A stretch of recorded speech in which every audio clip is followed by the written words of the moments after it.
Assalamualaikum warahmatullahi wabarakatuh. Diskusi kita seperti yang tadi saya sampaikan di belakang, bahwa kita tidak mungkin berdiskusi secara kekeluargaan. Di sini laki-laki semua, nggak ada anak-anaknya, ya nggak disebut kekeluargaan. Tapi gini, saya ingin menegaskan bahwa polemik nasab ini, kebanyakan yang beredar di masyarakat itu adalah polemik tentang sentimen-sentimen, bukan polemik terkait dengan akademik. Jadi kalau misalkan kita mau jujur, dari jutaan orang di Indonesia yang sekarang berdebat, berdiskusi, saling menghujat satu sama lain terkait dengan nasab, berapa orang di antara mereka yang mampu mengakses kitab-kitabnya Kiai Imad dan mengakses kitab-kitabnya Robitoh Alawiyah? Sedikit sekali. Jadi yang benar-benar berdiskusi terkait dengan masalah-masalah akademik dan ilmiah itu jumlahnya sangat sedikit. Yang paling banyak itu adalah masalah-masalah yang berupa sentimen-sentimen. Ada sentimen kesukuan, sentimen keagamaan, sentimen golongan, dan lain sebagainya. Dan ini saya mohon maaf kepada pihak Robitoh Alawiyah ketika kemarin-kemarin bikin narasi, atau beberapa di antara pihak dari Robitoh Alawiyah atau kalangan Habib itu mengeluarkan sebuah narasi bahwa ini adu domba, bahwa sentimen-sentimen ini adalah ada pihak tertentu yang melakukan adu domba dan sebagainya. Ya tentu saja ada di antara mereka mungkin yang memanfaatkan situasi, tetapi masalah yang paling utamanya itu adalah ayo kita introspeksi sama-sama bahwa polemik ini tidak dimulai dari Kiai Imad. Gak ada yang akan mempedulikan pada tesis semacam itu karena masyarakat kita hanya 0,001 saja yang biasa membaca. Dan jumlahnya menjadi semakin sedikit ketika yang bahan bacaannya itu adalah terkait dengan polemik nasab. Itu sedikit sekali. Yang Kiai Imad jangan dipahami sebagai orang yang pertama kali memunculkan polemik, dan jangan dianggap sebagai orang yang mengadu domba antara orang-orang NU misalkan, antara orang-orang Islam, bukan. Tapi beliau itu adalah orang yang menjadi pionir dari studi akademis. Jadi polemik ini munculnya dari mana? Saya mohon maaf. Dari orang-orang habaib. Coba misalkan saya berdiri, kamera tetap masuk ya. Saya ingin menyatakan seperti ini.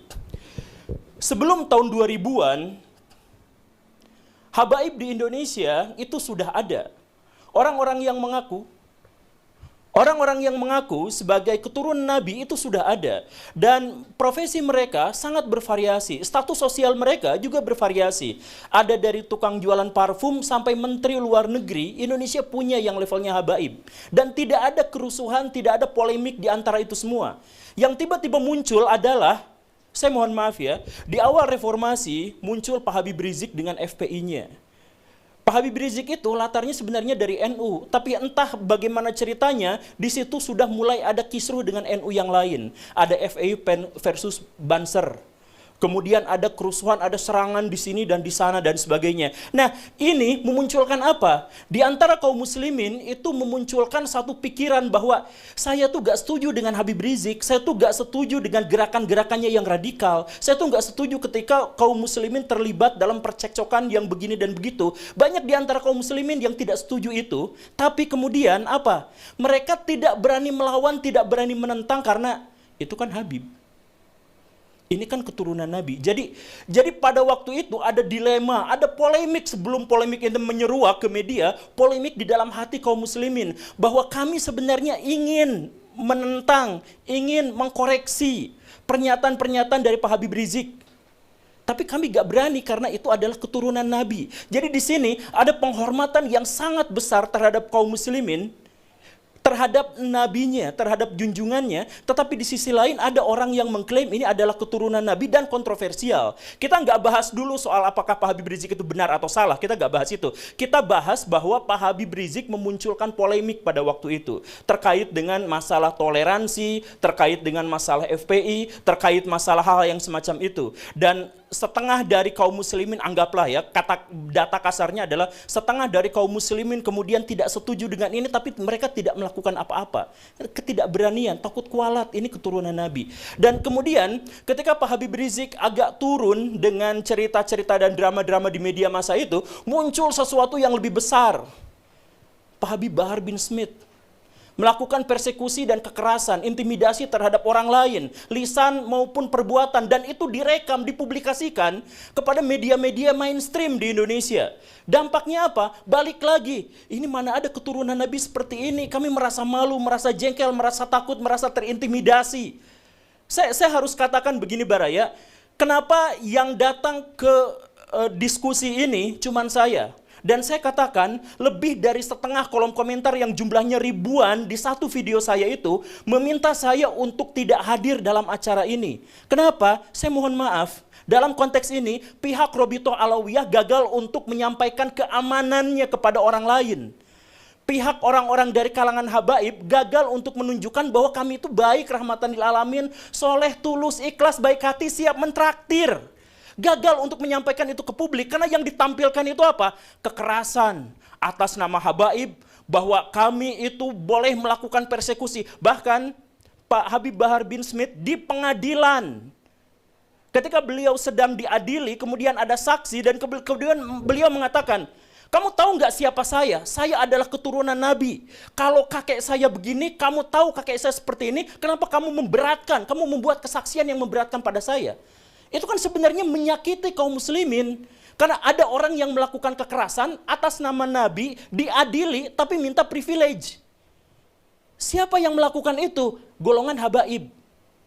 Kalau misalkan kemudian tiba-tiba muncul bahwa kami sekarang sedang diadu domba antara kelompok ini dengan kelompok itu, bukan. Mungkin ada adu domba tapi itu belakangan. Munculnya itu dari mana? Dari keresahan kaum muslimin karena melihat di satu sisi kami mencintai, demi Allah kami mencintai Nabi. Dan wujud dari kecintaan kami terhadap Nabi adalah kami tidak akan mau menisbatkan kekerasan, kejahatan, dan kontroversi terhadap orang-orang yang mengklaim dirinya sebagai keturunan Nabi. Kan masuk akal kan begitu kan? Kecintaan terhadap Nabi adalah mensucikan beliau dari semua tindak tanduk yang mengangkangi syariah Islam. Nah, jadi permusuhannya sekali lagi ya, kita nggak bahas soal apakah Pak Habib Rizik itu benar atau salah, kita nggak bahas soal Pak Habib Bahar itu benar atau salah, kita nggak bahas itu. Kita membahas rasa takut dari kaum muslimin, rasa resah, rasa merasa terintimidasi. Karena di satu sisi, kaum muslimin sangat mencintai Nabi, tetapi di sisi lain ada keresahan bahwa Nabi dikaitkan dengan tindakan-tindakan atau simbol-simbol dari kekerasan. Itu rasa sakit hati itu belum terobati sampai akhirnya muncul di video Pak Habib Bahar yang sangat kontroversial itu, kakinya diciumin oleh santri-santri yang ngantri jalan bebek. Coba rasakan betapa sakit hati dan marahnya kaum muslimin. Coba kita misalkan bisa melihat dari berbagai perspektif. Misalkan lihat orang-orang yang biasa orang Islam berdebat dengan orang Kristen, berdebat dengan apa, kan ramai sebenarnya di media sosial. Lihat perdebatan di antara mereka. Dan orang-orang non-muslim bawa-bawa itu. Tuh lihat, buah tidak pernah jatuh jauh dari pohonnya. Sebagai penegasan, kalau Bahar melakukan kelakuan yang seperti itu, ya begitulah nabinya. Itu ejekan terhadap kaum muslimin. Dari orang-orang non-muslim, tapi orang-orang non-muslim pun tidak bisa disalahkan. Karena apa? Karena memang Pak Habib Bahar melakukan itu atas nama keturunan Nabi. Kemudian lihat misalkan kelompok-kelompok Islam yang lebih moderat atau yang lebih plural. Mereka sakit hati melihat itu. Karena apa? Karena betapa feodalisme di antara kaum muslim masih terjadi. Ada orang yang diciumi kakinya. Kemudian kita melihat misalkan kelompok-kelompok yang lebih radikal atau kelompok-kelompok yang berpikiran lebih fundamental. Katakanlah kelompok Salafi yang kita sebut sebagai Wahabi misalkan. Mereka marah, mereka sakit hati. Karena apa? Karena ada orang sujud di depan orang lain atas nama keturunan Nabi. Betapa sakitnya. Coba kita melihat kalangan nasionalis. Kalangan nasionalis, Islam nasionalis sakit hati ketika melihat ada orang keturunan Yaman kemudian disujudi, diciumi kakinya oleh orang-orang pribumi pesek. Jadi dilihat dari konteks apapun, dalam perspektif apapun, ini benar-benar menyakiti kaum muslimin. Tapi kala itu kaum muslimin berpikir bahwa ya sudahlah, pasrah aja. Kami sakit hati, kami marah, kami pengen sekali untuk mengajak orang ini ke dalam ajaran agama yang benar, katakanlah seperti itu. Ya tapi nggak bisa kan, dia Habib. Dia kan keturunan Nabi. Jadi sebenarnya polemik ini bukan muncul gara-gara Kiai Imad, bukan muncul gara-gara dipopulerkan oleh saya, Guru Gembul, bukan. Tapi ini adalah akumulasi dari kekesalan dan kemarahan kaum muslimin terhadap apa yang terjadi yang ditunjukkan oleh beberapa kalangan dari habaib, dari kalangan Ba'alawi. Jadi jangan dulu ada cerita bahwa intelijen masuk ke sini, ya mungkin itu belakangan. Jangan dulu cerita bahwa ini asing masuk ke sini, ya, jangan, belakangan aja dulu. Kita introspeksi. Karena kalau misalkan kita mau maju, kita harus cari solusi. Bagaimana cara kita menemukan solusi? Ketahui masalahnya. Bagaimana cara kita mengetahui masalahnya? Kita berani untuk introspeksi diri. Saya selalu menyatakan, mempopulerkan kepada orang lain, ayo kita introspeksi diri. Kaum muslimin, kenapa sekarang terpuruk? Kaum muslimin, kenapa ketinggalan zaman? Karena setiap ada bagian dari kaum muslimin yang disakiti, kita salahin pihak lain. Ketika Indonesia tidak maju, apa yang dinarasikan? Oh, karena ini adalah konspirasi elit global, konspirasi Yahudi, ini Amerika Serikat yang keji dan sebagainya. Ya iya, katakanlah memang seperti itu. Tapi tidak ada seorang pun di antara kita yang gagal itu kemudian menyalahkan pihak lain. Kalau kita gagal dalam permainan sepak bola, kita nggak berhak untuk menyalahin pemain lain yang lebih bagus. Kalau misalkan kita melihat bahwa Indonesia sekarang carut-marut, jelek, terpuruk, tidak memiliki peradaban yang memadai, ketergantungan sama pihak asing, sama Cina, Amerika Serikat, dan sebagainya, introspeksi diri, mungkin kitalah yang salah. Bukan lalu kita menyalahkan pihak lain. Nah, termasuk juga dalam hal ini, Rabithah Alawiyah, kalau misalkan mau berbicara tentang polemik nasab ini, tolong pikirkan jangan, oh ini adalah gara-gara konspirasi, bukan. Ini gara-gara introspeksi aja, saya mohon. Introspeksi aja bahwa di antara kita memang ada orang-orang yang seperti itu. Dan ketika tesis Kiai Imad itu lahir, muncul, akhirnya mengemuka, sentimen-sentimen itu bertebaran di mana-mana. Anti komunis Yaman, imigran Yaman, ayo kita deportasi mereka dan lain sebagainya. Kenapa muncul sentimen-sentimen yang seperti itu? Sentimen itu muncul jelas jauh dari studi akademik, jauh sekali dari nuansa-nuansa atau ekosistem ilmiah, jauh sekali dari situ. Tapi kenapa? Ya karena sebelumnya bukan masalah nasab yang dituliskan oleh Kiai Imaduddin, bukan. Tapi sebelumnya sudah ada bara dalam sekam yang begitu besarnya, yang akhirnya membuat kaum muslimin ketika ada lecutan sedikit, ada pembukaan, mereka katakan apa? Alhamdulillah ketika saya sekarang mengkritik Habib Bahar, saya tidak akan kualat karena dia bukan keturunan Nabi. Jadi munculnya itu bukan alhamdulillah saya tetap bisa mengagungkan Nabi, saya tetap bisa menganggap Nabi sebagai figur yang ideal, yang kuat, yang bersih, yang baik hati, yang soleh, yang suri tauladan bagi seluruh manusia. Alhamdulillah, karena ternyata orang-orang yang mengingkari akhlaknya itu bukan keturunan Nabi. Alhamdulillah. Jadi sentimen ini muncul bukan gara-gara Kiai Imad. Kiai Imad hanya membuka keran bahwa ketika mengkritik Pak Habib Rizik, ketika kita mengkritik Pak Habib Bahar, itu tidak apa-apa karena tidak ada hubungannya dengan Nabi. Itu saja. Dan lihat apa yang terjadi setelah itu. Yang terjadi video-video bertebaran, ditambah lagi video-video yang lain. Misalkan muncullah video yang kemudian saya juga tampilkan kemarin. Ada Habib yang mengatakan bangsa ini bisa menjadi bangsa yang kuat, yang teguh, tidak kena bencana dan sebagainya karena mencintai para habaib. Para habaib, kan beliau Habib, Pak Novel Al-Idrus. Kemudian dikatakan, siapa yang berani mengkritik, mengkoreksi Habib, maka dia seperti iblis. Itu pernyataan tekstual, harfiah, literlaksnya seperti itu. Jadi bayangkan kaum muslimin makin marah dengan adanya video itu. Kenapa marah? Karena mereka mencintai Nabi. Kemarahan itu muncul karena mereka mencintai Nabi, dan di zaman Nabi diketahui secara persis bahwa Nabi tidak pernah anti kritik dan anti koreksi. Setiap ada musyawarah, para sahabat selalu bertanya, "Ya Rasulullah, apakah ini adalah wahyu ilahi atau ini adalah pendapat pribadi?" Kalau pendapat pribadi, ayo kita diskusikan. Dan banyak sekali riwayat-riwayat yang menjelaskan bahkan Nabi mengalah dari orang-orang yang mengkoreksinya. Waktu perang Uhud, kenapa kalah? Karena Nabi punya strategi, dibantah, mendingan gini aja. Yang dijalankan bukan strategi Nabi, tapi adalah strategi para sahabat. Kalah beneran. Dan Nabi pada waktu itu tidak pernah menyalahkan Demi Allah tidak menyalahkan para sahabat yang mengusulkan strategi itu. Artinya apa? Ya Nabi ikut musyawarah itu, Nabi kalah dalam perdebatan dan diskusi itu, kemudian setelah itu ya sudah dibiarkan, dianggap sebagai bagian dari keputusan bersama. Ketika kalah Nabi tidak pernah menyalahkan mereka semua. Ini Nabi. Lalu tiba-tiba muncul orang yang mengklaim sebagai keturunan Nabi, tiba-tiba mengatakan kalau ada orang yang mengkoreksi habaib, maka mereka itu adalah iblis atau serupa dengan iblis. Pak Novel Alaidrus.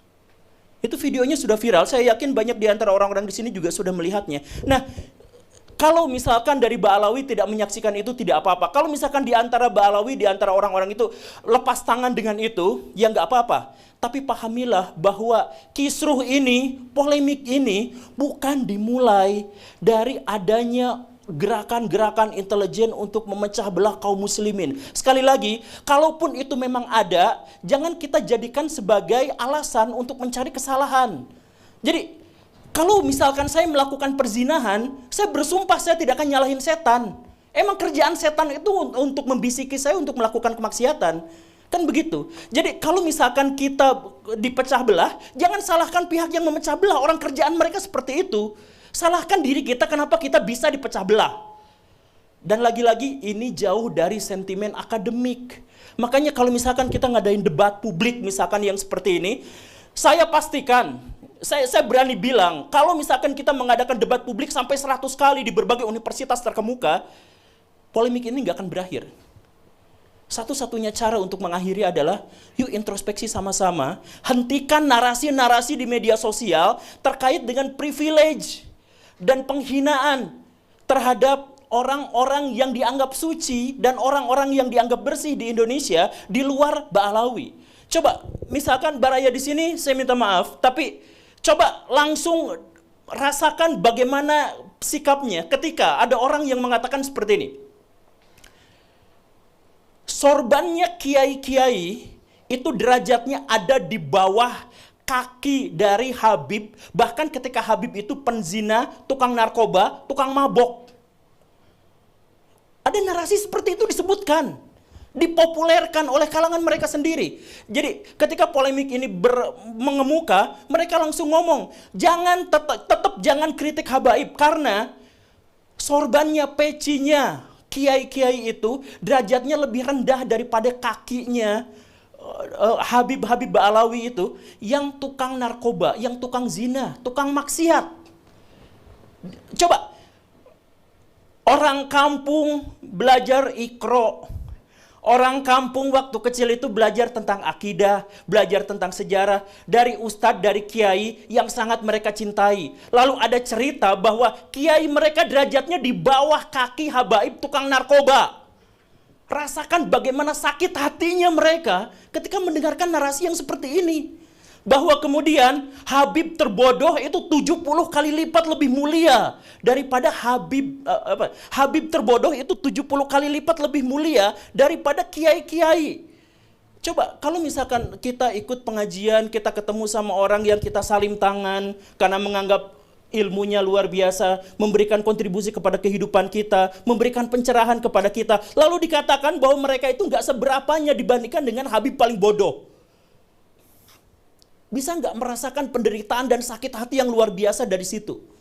Dengan sakit hati yang besar itu, maka debat-debat kayak gini anfaedah. Karena apa? Yang dibangun bukan studi akademik, bukan. Tapi sentimen-sentimen sejak awal. Bayangkan kemudian ada ulama-ulama Nusantara yang harus cium tangan, cium kaki terhadap Habib-Habib yang berjejer duduk di sofa dengan begitu megahnya.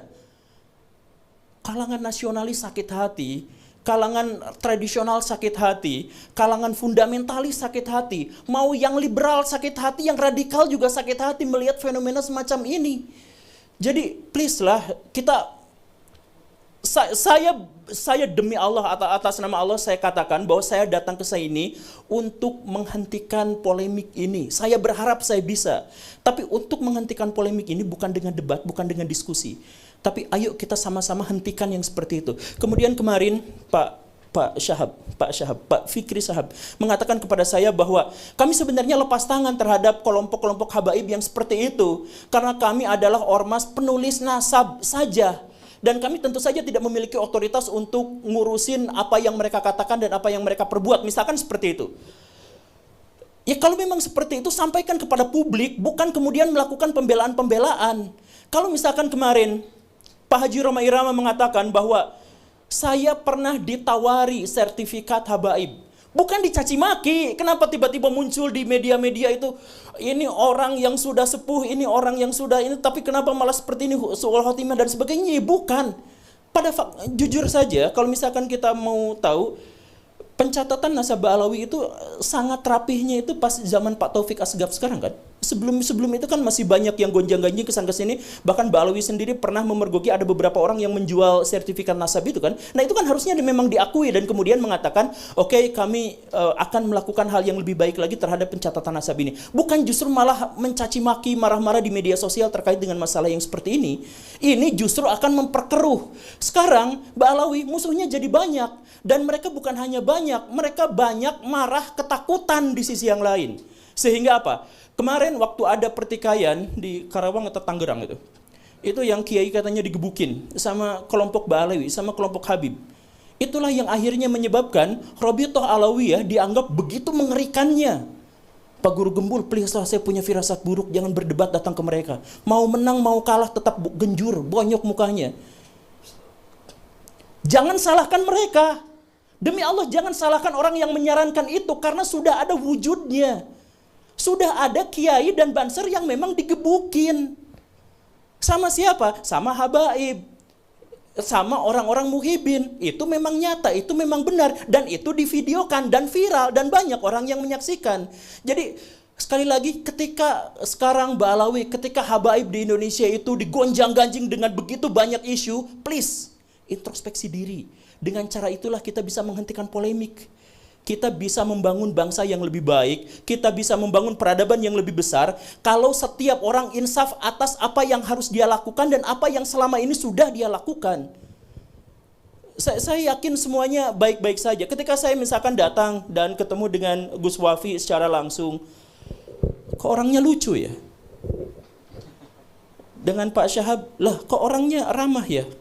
Kenapa gak seperti bayangan saya sebelumnya? Nah, jangan salahkan bayangan saya sebelumnya karena apa? Ya karena memang sudah terjadi seperti itu. Makanya untuk Rabithah Alawiyah saya minta, ini mah sebagai saran dari seorang yang lihat realitas. Ini saran. Nyatakan kepada publik misalkan bahwa kami lepas tangan dari tindak tanduk yang sangat kontroversial dari kalangan habaib itu, bahwa kami memang tidak bisa apa-apa. Sampaikan aja kepada publik. Kalau misalkan kemarin kemudian Gus Wafi mengatakan di videonya bahwa ini sebenarnya gara-gara ada habib-habib dari kalangan muda yang ilmunya belum banyak, tapi kemudian ini bukan sesederhana itu. Kalau misalkan 1-2 habib mungkin seperti itu, tapi kalau misalkan banyak, ini mungkin ada masalah kaderisasi. Jadi mungkin Pak Habib Bahar dan lain sebagainya itu, sejak dia umur 4 tahun, sejak dia melihat dunia, kakinya sudah dicium, tangannya sudah dicium, apa-apa sudah dilayani. Sehingga dia menjadi korban dari otoritas palsu yang dia rasakan selama ini. Mungkin saja. Jadi kaderisasi dalam hal ini, kemudian pendidikan dalam hal ini, sejak awal mari kita perbaiki sama-sama. Sekali lagi ya, kritik saya ini di depan Rabithah ini bukan karena kebencian, bukan karena apa, tapi ayo kita perbaiki sama-sama agar polemik ini selesai. Polemik ini selesai dengan cara apa? Akhlak yang baik, tunjukkan kepada masyarakat kontribusi kita pada masyarakat, bukan kontroversi kita pada masyarakat. Selanjutnya kita diskusi. Assalamualaikum warahmatullahi wabarakatuh.